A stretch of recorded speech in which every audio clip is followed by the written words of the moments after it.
Hey guys, welcome back to part 2. This is the bling making and gem cluster making tutorial. So this is the second part of it. We've placed our gems. If you haven't seen the first face painting tutorial where I show you how to create these gem clusters and bling clusters, make sure you check on the link. Click on the link above and that'll take you to how we made these gorgeous little pieces.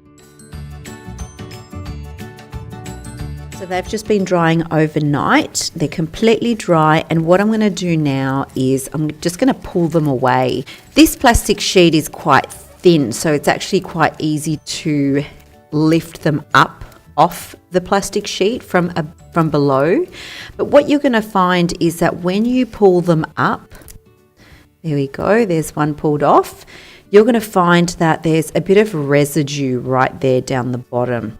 What I like to do is pull them up off the sheet and then just let them dry, because if you put your finger on it, it's actually quite sticky. That's just the residue of the fabric paint. So we'll just let that dry for another, say, 2 hours. Or sometimes if I'm in a hurry and I want these for the day, I'll just get my hairdryer and I will dry them up. If I just slip my finger underneath, they'll just pull off. They'll come off beautifully. And there you go, there's another one. I'm going to pop that upside down so it can dry. For this tutorial's sake, I'm going to get my hairdryer out and just dry them up. And this is the last one that we created with the gold fabric paint. While this is still wet, this residue, so I don't know if you can see it on the camera, there's a bit of sparkle there and it's almost like a slimy residue. So what I'm going to do is grab my eucalyptus oil. It can be any brand as long as it's 100% pure. You can grab a cotton bud or one of these cotton pads, and I'm just going to wipe them off, all of those bits of residue. So just wipe it down. And there we go, it's nice and clean, ready to make more gem clusters. I've dried them up with my hairdryer, so they're all ready to go. There's no residue at the back. You'll notice that it's nice and flat now behind the gem to have it adhered to the skin. Okay, so now I'm going to show you how I display them on my display triangular contraption that I have here, which suits me to a T. It's really compact and it fits in my face painting kit perfectly. If you didn't see the video on that one, it's the one prior to this one on how to make the gems. The link is up top. So to stick them on, I'm going to use my Prozaid, which is medical grade water-based adhesive to the skin. It's super safe to use. This is exactly what I use to apply these gems to the skin. I just want enough adhesive to have them stick to this display flip tripod so that I can safely flip through designs on the job and not have them fall out. You can have a bigger version of this. It's completely up to you and what you're willing to carry around in your face painting kit. So with a toothpick, I'm going to dip the tip of that and I'm going to just bring it to the middle of the gem. And see, as you can see, there's a tiny bit of Prozaid on that gem. You don't want too much because you don't want to really be yanking it out that you might break it on the job. So you just want a tiny little bit so that it sticks to your display folder. I like to just do it in the middle gem, so when I'm pulling it off, I know that I'm just pulling it out from the middle gem. Now that it's wet, it's not sticky at all. It's actually just liquidy. So we have to let it set for a little bit just to have it tacky. Then that way it'll adhere onto our display, and the same goes with our skin. So I'll have these aside for say 1 to 2 minutes, wait till they get tacky. So a minute's gone past, and if I put my finger on here, it's actually, the glue isn't runny anymore, it's actually quite tacky. So that's how I know we're ready to rock and roll and place these on my display. So I'm just going to place that one along there. You'll know when it's ready when you can't really see the white of the liquid, of the Pros-Aid liquid. It actually turns clear. So I'll just place that one along there. So now they're ready to be displayed. I can have them vertically, horizontally. It doesn't really matter. They won't fall out of my display folder.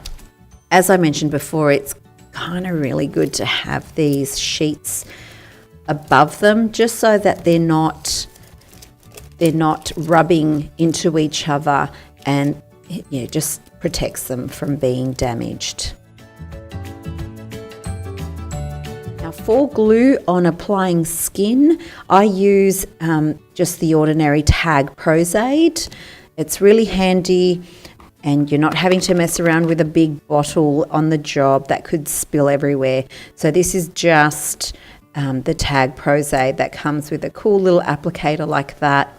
I have a little funnel at home. If you can look for a small funnel, that helps. It just saves you having to buy this particular one over and over again.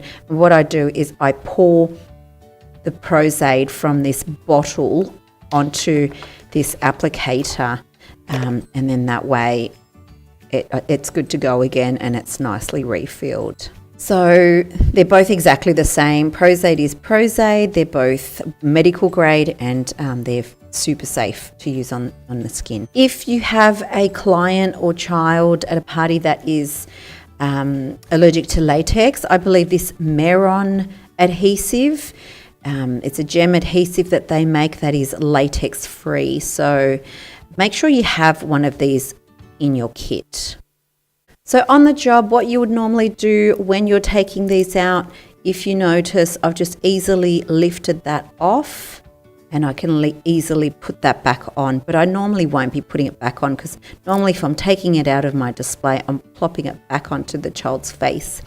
Now, when I run out of certain ones here, as you can see, just to maintain your folder, what I've done is there's still some eucalyptus oil on my cotton pad. So what I'm going to do, I'm just going to go ahead and just do some general tidying up maintenance to this when I can.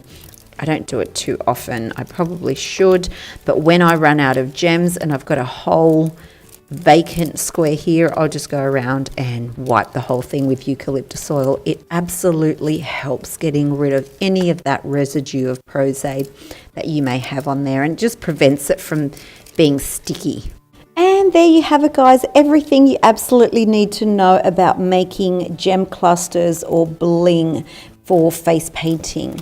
Please let me know if I've missed anything or if you have any questions about any of the steps that we've done in this tutorial. Make sure that you head on to letspaint.tv and download your free template for making your gems. I had an old version, which I forget where I downloaded a few years ago, which became quite old and dirty, so I've just created a replica of that. So whoever created the original one, thank you so much for that. That's given me a basis for making a newer one, so hopefully this one will last me a while. Once you print that out, if you just store it in these plastic sheets, they should last you a while. Thanks for watching. If you got something out of this, make sure that you give it a thumbs up and don't forget to subscribe. If you have any face painting related questions or you need something that you need clarified, make sure you comment down below and I'll do my absolute best to share my knowledge with you in the next video. I'm on Instagram, Facebook and Twitter. Don't forget to follow me so we don't miss each other for the next one. Until next time, happy painting.